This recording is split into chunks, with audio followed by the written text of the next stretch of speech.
This is ContactTalkRadio.com. Consciousness in action. And you are taking action into your consciousness by tuning into Contact Talk Radio. And on TuneIn.com, Hing.fm, and UpSnap Mobile. Contact Talk Radio. Welcome to Transformation with Tara Sutphen. Tara Sutphen is the author of Blame It on Your Past Lives and Soul Agreements. 3 audio CD series, metaphysical meditations, sourcing series, and sleep programming. Tara has also collaborated with Emmy Award-winning Shane Stanley and Marla Maples on numerous DVDs. Tara Sutphen is a master in the psychic sciences. If you'd like to find out more about Tara's work, upcoming seminars, and meditations to help you fulfill your dreams, visit her website at tarasutphen.com. Welcome to Transformations with Tara. This is Tara Sutphen, and today my guest is Reddy. He's an intuitive, and he's also working on a book. He is a great writer and journalist, so the book should be amazing. His interest in the metaphysical world began in childhood after a vision of light radiated from his hands. And so he began working with divination tools such as the I Ching and the runes, studying meditation and practicing Tai Chi. His spiritual practice deepened when, after a prolonged illness with seemingly no hope for resolution, he self-healed with Reiki Tumo. So he was a columnist for Newsweek and the New York Times and WSJ. Hey, Samir, welcome to the show today. Thank you so much for having me. Yeah. So I'm so intrigued by, one of the articles written about you, which I thought was interesting, was that said that, you help people to come to catharsis. And I think of you as such a gentle soul out in the world. I mean, you really practice what you preach as far as meditation and just being present in the world. And I just thought it was so great because I know that you're helping people, redirect their lives. And let's get over the hump and let's get back to real life. So tell me about that. Tell me about the journey of that. For me, it kind of started from a very personal place. So I just was on my own. Well, I was sort of stuck in my own, my own rut, the way that we all sort of have our own places where we get stuck. And for me, it was probably emotional in nature, but it seemed to manifest physically. And, I had kind of tried everything around, conventional medicine, acupuncture several times a week, meditation, just anything I could find that I thought might help. And nothing really, things would sort of help a little bit here and there, but nothing really got to the root of it. And that's what made me start to wonder about it, because it didn't seem like it actually, doctors had no idea. It didn't seem like it was actually physical in its source.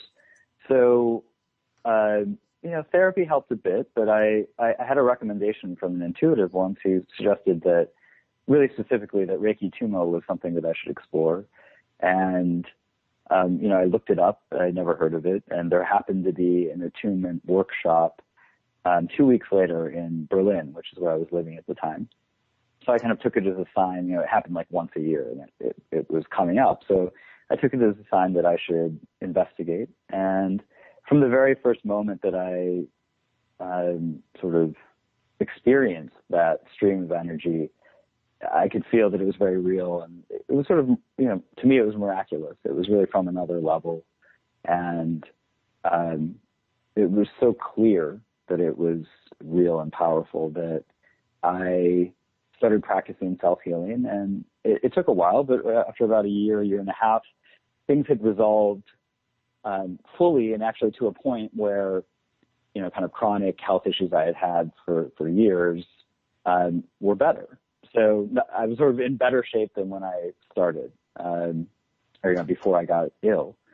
So for me, that really opened things up in my life. And then I thought that maybe I could bring something of that to people that I worked with. And that's what motivated me to leave, kind of transition out of journalism and start my own healing practice. So yeah, for me, it all kind of starts from a very personal place. So, working with people, I've sort of been there and I remember it. And that's sort of the starting point of where I can kind of partner with someone in a room. I don't really think of it as like I'm on one side and they're on the other side. It's sort of we're in it together. Right. So you don't separate yourself when you're working with somebody. You don't separate yourself from them. How do you do it? It's not that I fully identify, like that as if I'm them or something, but it does feel like empathy, I guess, is like a really big part of it. So in a way, I can feel, I'm an empath, so I can feel what they're feeling, and I allow that in to the degree that it's helpful. You know what I mean? I don't want to get like lost in it, and but sometimes I can carry it, right? Or carry it. Yeah, right. Yeah, exactly. I try not to carry the pain of others. Yeah, otherwise we'd be in a mess. A puddle. Yeah, exactly. Yeah, but sometimes it does happen that someone, I can feel the sadness in them, and they sort of can't express it, and it's happened before that I'll start to cry in a session because it's sort of like they're congested and it's like I get it. It comes through, and it actually feels in a way where it's fine. It just feels like something's kind of passing through me, and it feels like it's helpful for them in a way because it's like maybe they can't express that in that moment, but it wants to be expressed. So, boundaries are something that I've had to work on with this kind of work. I think this is all psychics. I mean, it's the boundary thing a lot of times. Yeah. Yeah. For sure. Cause the psychometry, I teach psychometry and that's where, you touch everybody, where you touch something and then you're reading what the object, all about the history. It could be the past. Some people are better than others on reading either the past or the future or the present. And so, I try to read all of it. And, so it's always very, you have to have that boundary for yourself as far as like knowing when to let go and to cast it away from yourself. Yeah. Right. Yeah. Cause you don't want to, you don't want to take the attitude or anybody's sickness or anybody's upsets, as yours for sure. Right.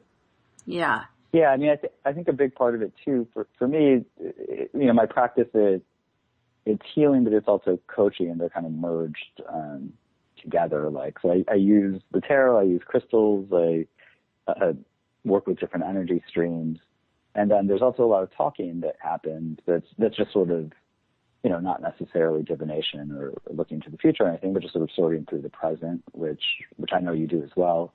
And that, I think that part of things. I don't know. Sometimes it's just like working with clients. It's interesting too how much common sense is useful. That it doesn't have to be some magical thing. It can just sort of be like, common sense is magical. It's just sort of but just to hear it from another person can help so much. Yes, yeah. In all my meditations, I use that you are a clear thinking human. There is no confusion.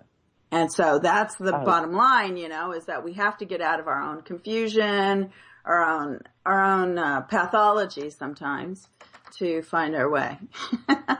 Yes, I love absolutely. It. I love it. And so you use the crystals. What do you like? Do you choose different crystals for people, like the colors or the certain emanation of them? Now, because you were having where you saw the aura coming out of your hands, your healing energy out of your hands. So do you hold the crystals for a moment for somebody and then suggest to them this is what they need? Yeah. Tell me. Yeah, it kind of works in a way where usually after talking with someone, it's more of an understanding. It's funny because I think of myself as really, I don't know, not that I'm like a skeptic. So it's funny that I'm in this sort of line of work because it's not necessarily where a skeptic would find themselves, but So the way I kind of approach, for a long time, even with myself, I would be sort of skeptical of it, right? And I would just sort of, just not suspicious, but just sort of, I would be like, well, is this really happening? Or like, am I really getting this, receiving this information? And then, with enough experience, I started to trust it more.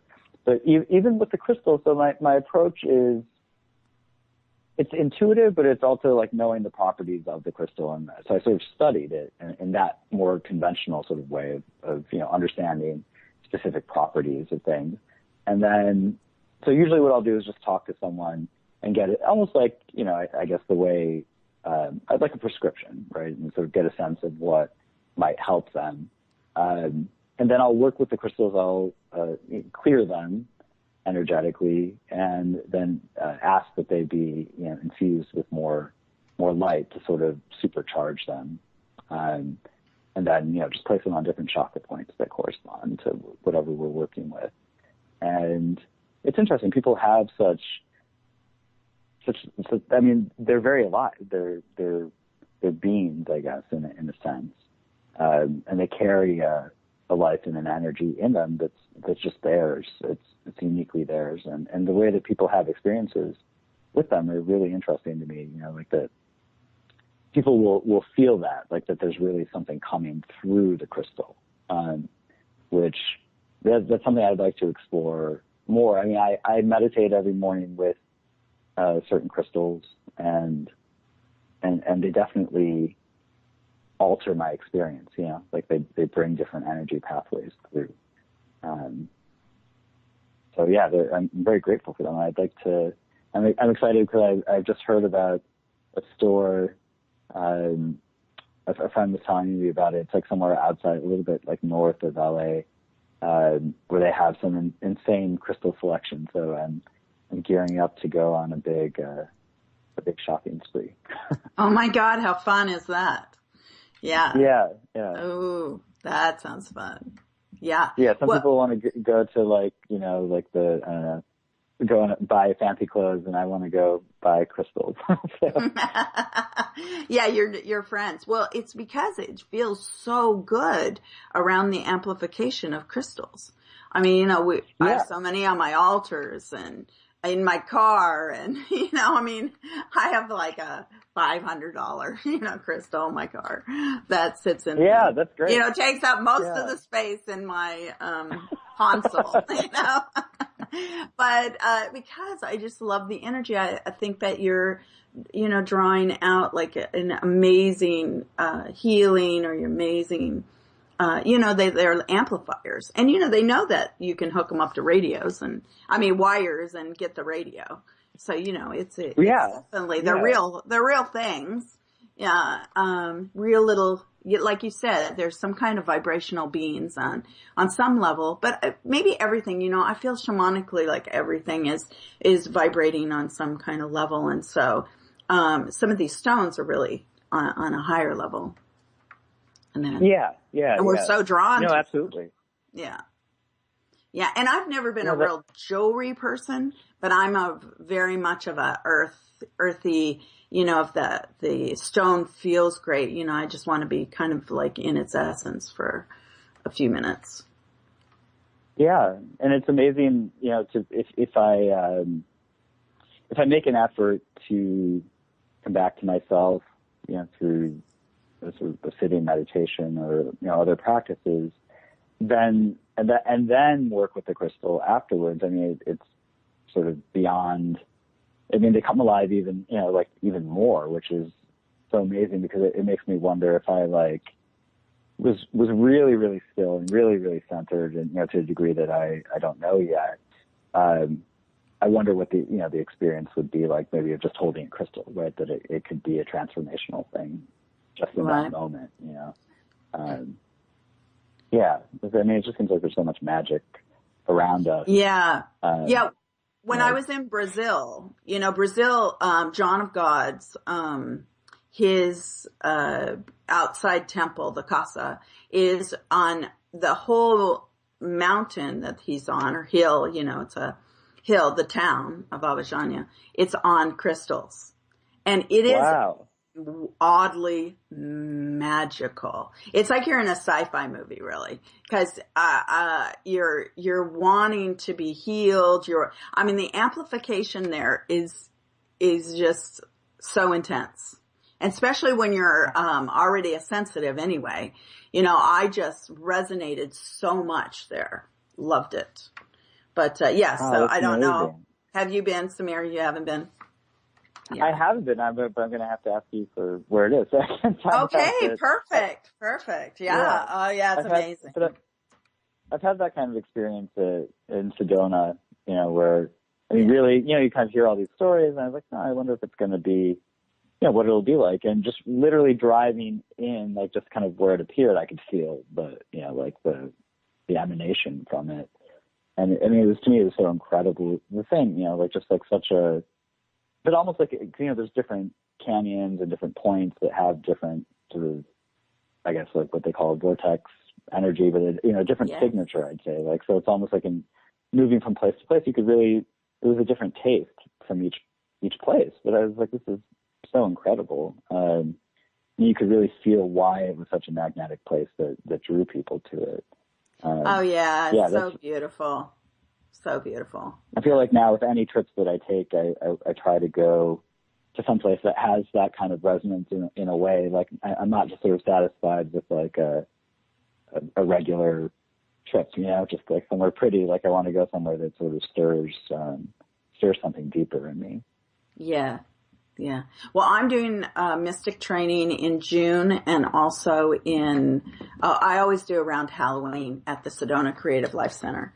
So I'll be there. Oh. Yeah. And it's so beautiful. Even the Creative Life Center. Oh my gosh. Just amazing place.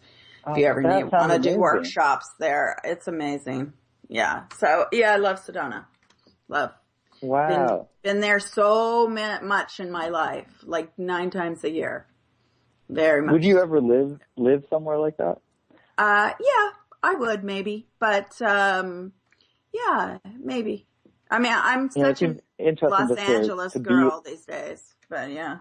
Right, but just to be around that kind of, I just wonder, what, like visiting for a week, I was like, whoa, I was like, I wonder what this would be like if you're around it, all year round. Would you sort of get used to it, or would you every day be sort of like? Well, you have to be in real positive energy. Like in Abajanya with a crystal mountain, you have to be in resonance with on the healing level. You're going toward a goal. And the same thing in Sedona. There has to be a positive energy there. Otherwise, it takes your life probably to shambles. Yeah, it has to be. It has to be that you're not feeding into any sort of fear, that you're in complete resonance with what you're doing, where you are, because it's like like New Egypt. I call it New Egypt because it's all about, being in kind of a school. You're having to be in that wave of that energy. So. Yeah, that makes a lot of sense. Yeah. Yeah, there's PowerPoints like that all over the earth. I believe that it's not just Sedona, and, people write about it, but I think of a lot of holy places, there in every culture, there's just really amazing, magnificent learning places. And who knows what's in the ground, it could be crystals, could be just kind of some kind of ley line of magnetic energy somehow, but that you get ready. We're all just so easily, we don't remember that we are souls in bodies, inhabit bodies that are vibrating within this earth's surface. So it's all about really trying to be in resonance with this energy on the earth. And so that's what the great thing about, like John of God in Abajanya, he's done that work since 1964, and 2,000 to 4,000 people show up every week. And he touches everyone. He looks into your eyes. He is magnificent. That's hard work.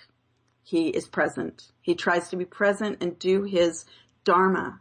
And he's had a lot of marriages over it, but that's because he works so hard. People don't want to necessarily put up with whatever it is that his mission is. It's a hard thing. Yeah. Yeah, I think that's an interesting question that brings up, like having kind of an earthly life, like, and having this other life, and that they don't, not that they can't be compatible, but, that sometimes there's friction, and then sometimes maybe you have to, it comes maybe at a price, I guess. Sometimes Yes. It's not that you can, there's this idea that, you can have everything. And I think it's sort of like, well, you're lucky if you can have if you can really have one thing, that's already a lot. And I can kind of see that, in people who are called, because who hear a call or they feel a pull to go inwards, that's so different than the direction that everything else is pulling you in. So it can kind of, I've seen it like affect. It hasn't affected my friendships in a way where it's like it's ruined things or something, but it can sort of feel like you're moving in different directions. Right. Well, I call those shamanic signs.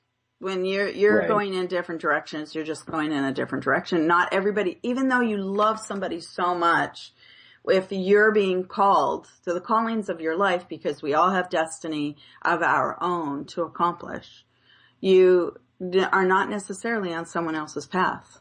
So you have right. to accept that. And when it forks off and you go a certain way, it's not that the love isn't there. It's just that you have to fulfill your destiny, however that is. And, you and I have bigger destiny in a different way. Others, we're priests who walk the earth. So we have to we're on call to help people get over the hump of whatever they're dealing with. Like the catharsis thing, I think, oh my gosh, well, Samir would be a perfect person as far as bringing the calming energy. Okay, you're going to be okay. If you just say those words, I'm sure it's like, poof, it happens. Yeah, I had a client the other day who was so upset, and she was like, didn't feel like she could come in, for our appointment, and it's very unlike her. And I was just like, well, what's happening? And then I said I would give her a call, and so I just called and checked in, and she was so spun, by whatever was sort of coming up, and we just talked for maybe, I don't know, 5-10 minutes, and by the end, she was just, it's not like everything was perfect, but she was, calm and like more centered. And it wasn't what it had felt like, 5 minutes earlier, where it sort of been like ruining the world and sort of taking over everything. It was just sort of like, oh, okay, like I'm okay. And that's just interesting to see, because I haven't had those moments, thankfully, in a while. But I remember them, and I remember how, encompassing, like it's really like it takes over, and it's like that's all there is. And so just being reminded gently by someone that, that there's something more than that, to me, that's almost like the biggest help, because it's usually like people are getting just so stuck in their own story or, their own heads, that just remembering they have a body, and that they're connected, like you said, to the earth in just a basic way. Just having their feet on the floor, and breathing. All these kind of essential things that we take for granted, can have just the simplest thing can have such a transformational effect. So in a way, like, there's obviously deeper levels you can go to in healing, where maybe more complicated systems come into play. But it also seems like there's this kind of more basic thing that's available to all of us all the time, if we can just remember or make an effort to connect with it, just kind of what you said about, being a clear-headed human, and, that things are okay. Like, they might not be exactly what we want, but they're not necessarily like a disaster either. They're okay. They're the way right. they are. Well, there is disasters, but disasters usually are because we don't listen. We decide to duke it out that, hey, we're not going to do that. We want to do this. And then something happens, you're kind of into the whole,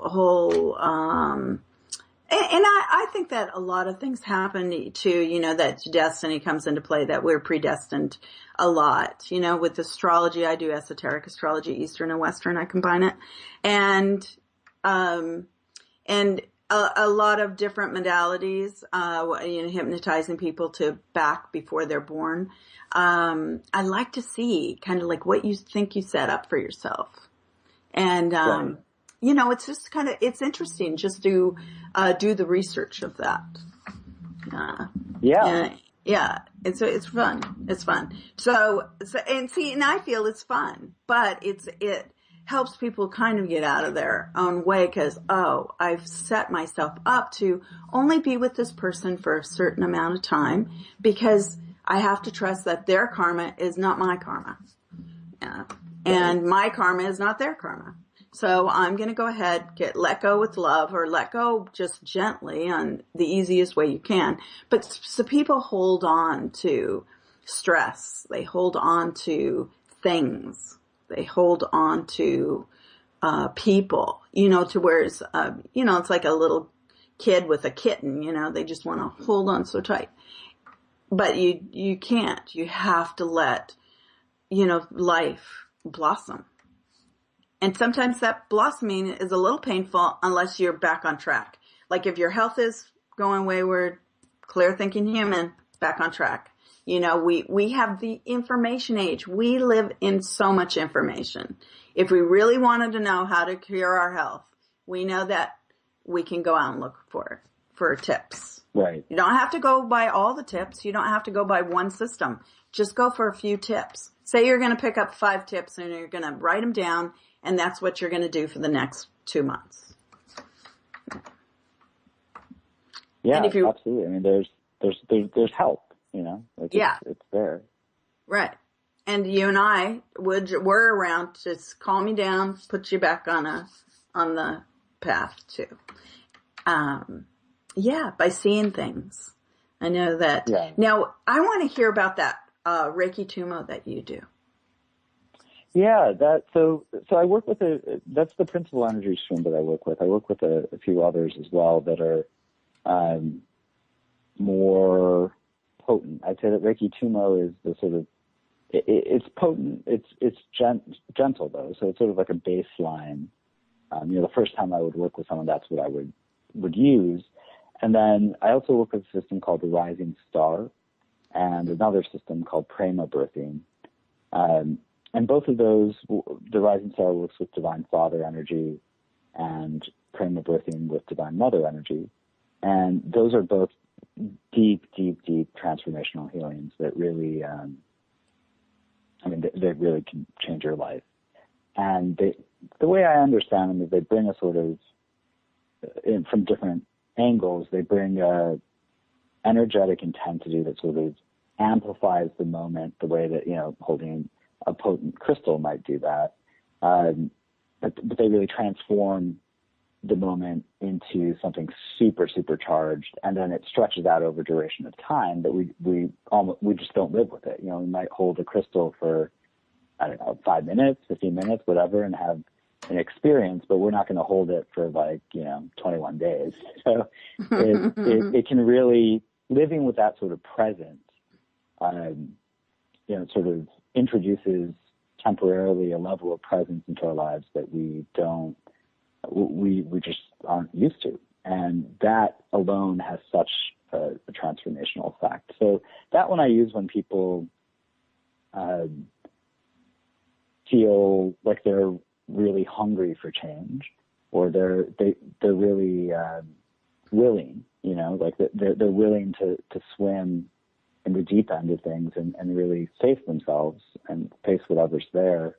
And then that healing's are called for.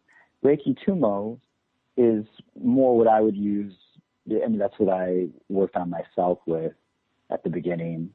And it works with both Reiki energy, the universal energy, and then with Kundalini energy. So there's a sort of, Reiki can be very present, but very, very subtle.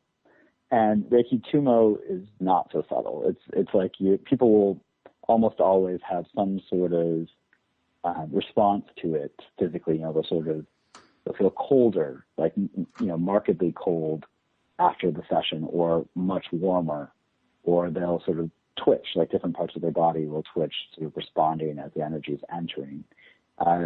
People will have vision, they'll hear things, see things. So it's quite deep in it, but very gentle and loving at the same time. And for me, it's very interesting to work with trying to be present as a vehicle, as a channel for it to come through. Because for me, that it's interesting. You probably have this experience as well, that as someone who's trying to work to, be a sort of conduit between people and some other source of energy, information, whatever you want to call it. When I'm able to allow myself to get into that state of receptivity, I'm also healed through it. So, it's true. It's an interest. Yeah, it's an interesting. It's an interesting relationship, because people will often say, like, "Oh, you must be so tired after channeling if I've had a bunch of appointments in a row." And I mean, sometimes I get tired just, because I'm just a human being, so I get tired doing anything at a certain point. But what I tell people is that with the energy, it's not my energy. I'm not healing them. It's something much greater and higher than I am. I'm just sort of a witness and a vehicle for it. I love that. Yeah. That remembering that. So I'm not being drained of my energy, because there are ways that you can heal using your energy, but then it's going to run out, and then you have to replenish it. And it's just not a very efficient system versus something that's, seems infinite. Having access to that I would probably vote for using that, the sort of renewable resource that, for me, it's really helpful to understand that my role in it is, and that I think comes back around to what we're talking about being there and participating with the other person, like about us being there together. So that's what it really feels like for me, is that I have work to do with them, and they have their own work to do, and we can work together, and then something new is possible for both of us. So in that way, I feel really nourished by this work. Like it's not just a job for me. It feels like an extension of the way that I want to live my life, in other ways. Yes. Yes. And that, I'm very grateful for that. Right. Yeah. It's a way of being. I worked a lot with the Sikhs. I was Gurudev's personal psychic reader for last September, and for a big event that he has. He lives in Italy, so for when he comes to America. And also, I'm friends with Gurminder Singh, Yogi Bhajan's nephew. And he just invited me to his house in Bali and Thailand, which house I want to go to. Wow. Yeah, so it was nice a couple nights ago. So, but it's interesting, that way of being, because the Sikhs believe that you are born upon the earth, and that that's why they don't cut their hair, and they eat so clean, because your body's a temple of the earth, and you're here to do service of some kind, and it's a beautiful way of life. And I think that generally that's probably why they hire me, and that I'm the friend, because that's how I believe as well. Just not, I don't follow the Sikh teachings all the time, but I do my, I do my own shamanic thing. But it's just beautiful, that sort of just, feeling that you're in your own skin when you're vibrating upon the earth, and you're going towards fulfillment. And I think that's what you're really trying to say, Samir, is that it's a fulfilling life. You have now a fulfilling life. Yeah, and then helping people, that's really my aim in working with people in my practice, is in whatever way. And sometimes if it's, a reading that is smaller in scope, or the time of it's smaller, that, that's one possibility. And then if I'm working with someone for a transformant session, the the kind of system that I created, that's, an hour and a half, and there's maybe more of a possibility in that. But whatever the time is that I have with someone, that there's a chance for them to move closer to their fulfillment through that, through working together. And that's really what I wish for, because for me, it's sort of like, I feel like the work itself is granting my wish. Like that's something that I wish for myself. And that if through that other people can find what they're searching for, then that's really what I feel like my aim is, or my mission is, to help people in that way, to just find whatever they're looking for. And it's so rewarding when, especially like working with people. I'm sure you've had this experience of working with people over periods of time and seeing them change and evolve and grow and step into themselves in a new way, and to start to find, that I remember that so many clients that I've worked with who commit to the process in that sort of way, they've all found what they're looking for. They've all found what they're looking for, whether it's, and some of it's been kind of miraculous, like people conceiving when they couldn't conceive, and, like through, I don't know, through this sort of mystical process, that something becomes available to people that allows them, if they're aligned with what they're really meant to have, and with who they're meant to be. And I think that's an important caveat, right? So it's like, sometimes people are like, if I came in and was like, I want to be an astronaut, like I'm probably not going to be an astronaut. Like that's not in alignment with my destiny. But if people are sort of already attuned a little bit and intuitive enough where they have a sense of what's right for them, and then they're just sort of confused about how to reach it, that's, I think, where I can be most effective with people. Because if you're sort of on the wrong path, then I don't think anyone's going to be able to help you, right? The most that they could help you is to realize that you're on the wrong path, and maybe to find what's right for you.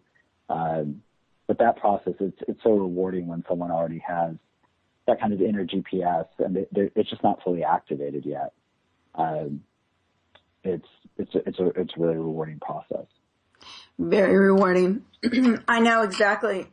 There's so many people that I know that, they speak a good story. They're thinking really great and they're speaking really great, but they don't put it into action. Right. You see it all the time. I used to be around people like that too, to whereas they are magical in the way they speak it, but they don't act it. And the actions are so much louder than words. I mean, to be a loving human upon the earth, you must be one. To have a great family, you have to be a great family member. To be a great breadwinner, you have to put yourself into accomplishing your goals. All sorts of things.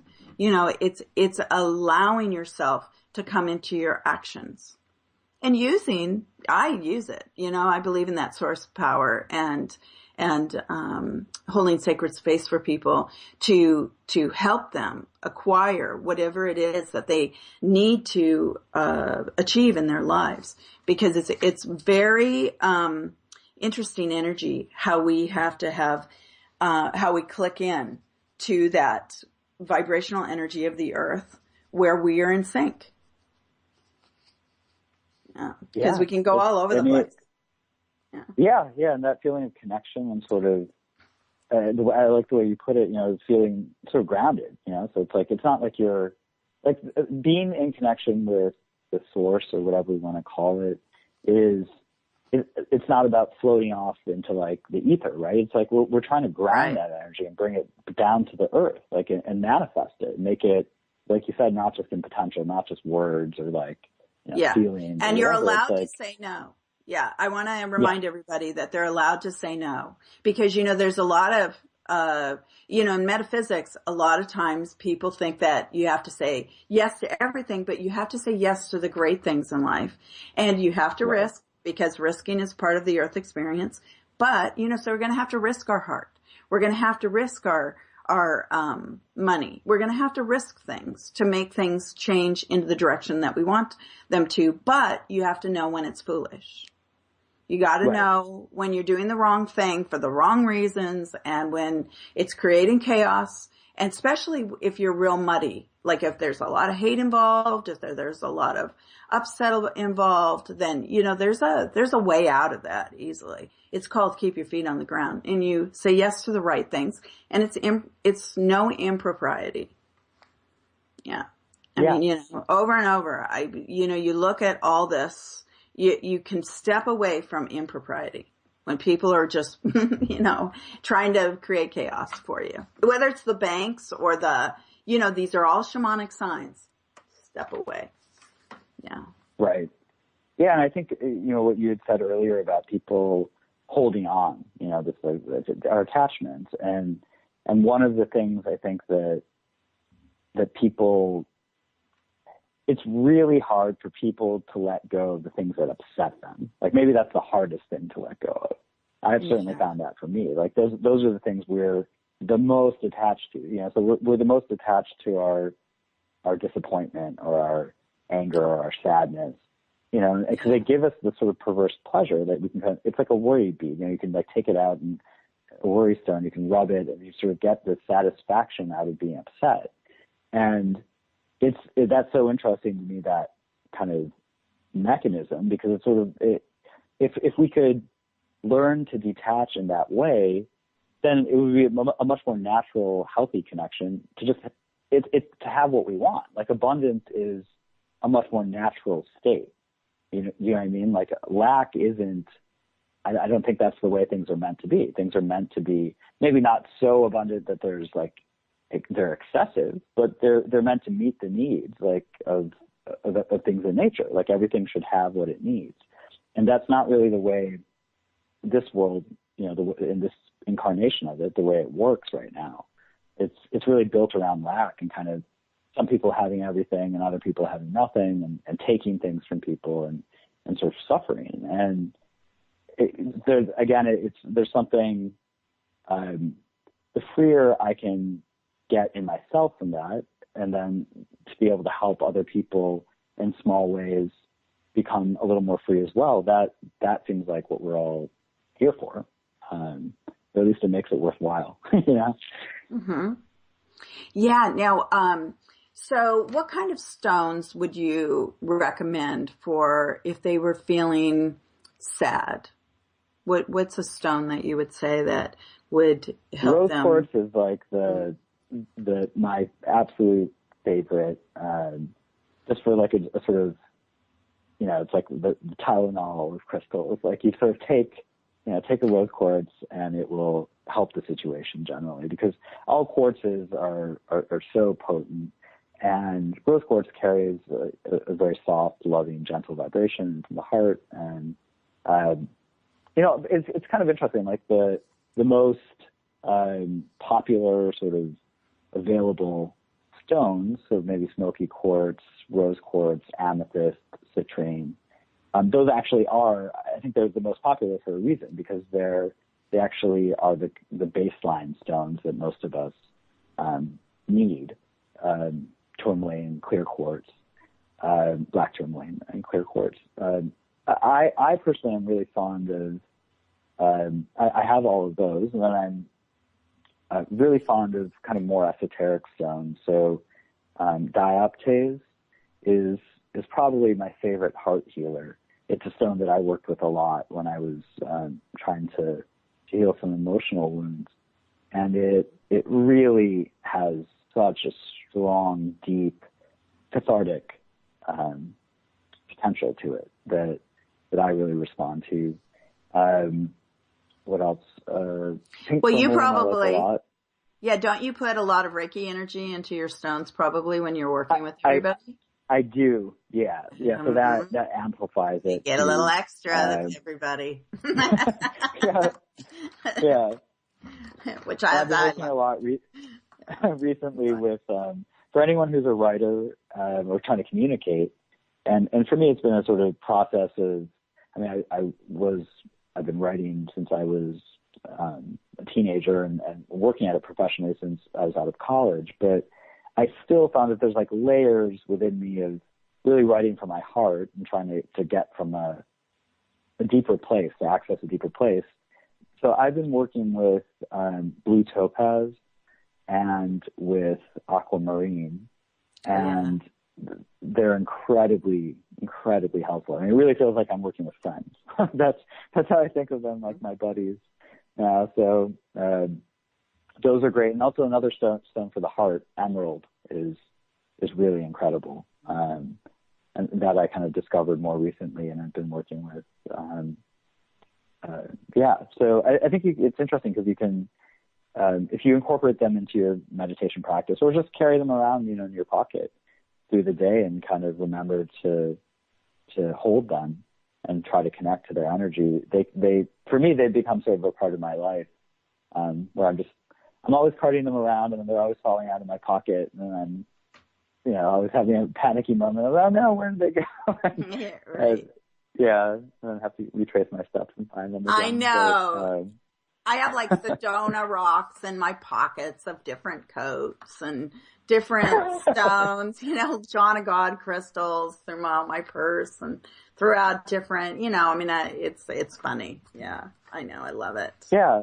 Love it. Yeah, they're great. They are. They really are. And to whereas, I want everybody to be able to find you. I know that your healing room is called the Jewel Box. Oh, no, it's the Transformance Center.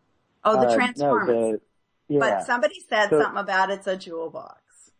Yeah, they called it a jewel box. Yeah, exactly. Yeah, and there's a W magazine story where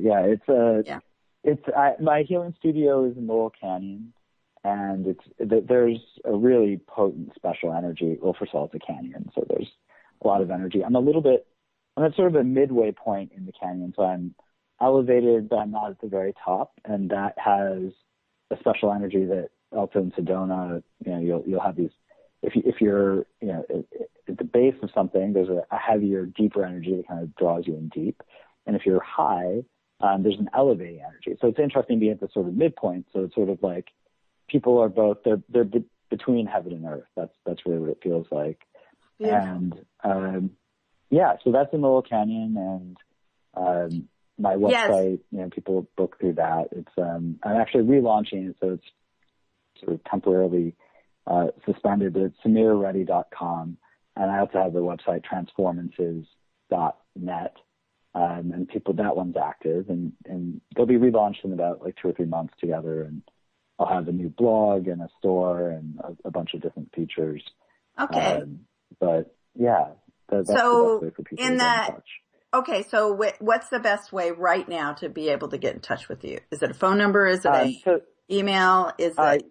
Yeah, the email is these days always the best way. So it's Sameer, SAMEER, at Transformances, TRANSFORMANCES.net.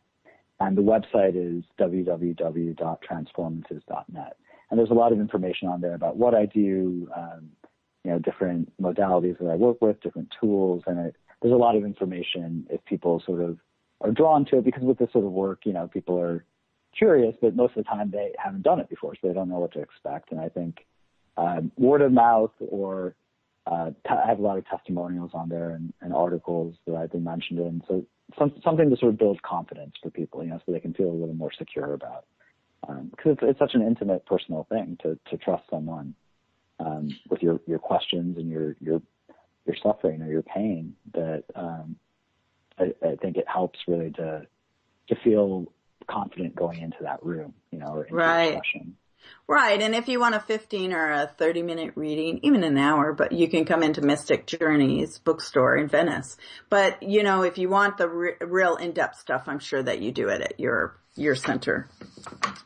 Yeah, and it's great because at Mystic Journeys, it draws people who, it's interesting. So it's added a variety to my experience, so it's lighter in a way. The duration of the sessions can range, although I get a lot of longer sessions, but it's just interesting. There's a variety of people are looking for different things in it. it brings that into my experience. But yeah, for people who are looking for more of an ongoing work, then coming to the center is great. And if they're kind of looking for more of a one-off experience, then the store is wonderful as well. Oh, wonderful. Now, Samir, it's really great. All the work. It's fun. And, we've got him in Los Angeles now because he's been in Berlin and New York. And so, Los Angeles now has him. So you got to go out and see him if you want to. It's wonderful. Yeah. So you're not moving anytime soon then, do you think? I'm not. No, I'm here I lived in India, the Middle East, Germany, and now and New York, and now I made my way here, and it really felt like I completed everywhere else I had to go, and now I get to stay. Okay, good. You're buckling down for work. Nice. Yes. Nice. Yeah. I love it. So if somebody comes into your center, we only have a couple minutes left, but I want, what kind of sessions for an hour? Is it like a healing session? Do you sit them down or do you lay them down on a massage table? What happens? So usually I'm flexible with people in terms of what they're looking for, but usually it's an hour and a half session, and that's a full transformance session. And what people receive is, there's an intake, and we just speak, and so we gather some information about what's going on and what they're looking for and dealing with. And then I use the tarot in a form of coaching. It's called intuitive encounter coaching. So we talk through things to find action steps that people can accomplish to get them closer to what their goal is. And then they lie down on the table, and then they receive the healing. So it's awesome. A kind of a holistic experience. Yeah, awesome. Hey, it's been great to have you on the show. And I just want to remind everybody that, I'm going to New Zealand and Australia, and we have amazing seminars that are going to be happening down there. And in Australia, I'm working with Yununde Wiwiwadi, who has been groomed to be the great shaman of all of Australia. And he is incredible. I mean, he'll touch you on the back and your whole life will change. I mean, he's really an incredible healer. But anyway, thank you, Samir, for being on the show. Look forward to seeing you soon. Thank you so much for having me. Yeah. All right. Blessings and love, everyone. Thank you for sharing your time with Tara Sutphen. Find out more about Tara's work, upcoming seminars, and meditations to help you fulfill your dreams by visiting her website at tarasutphen.com.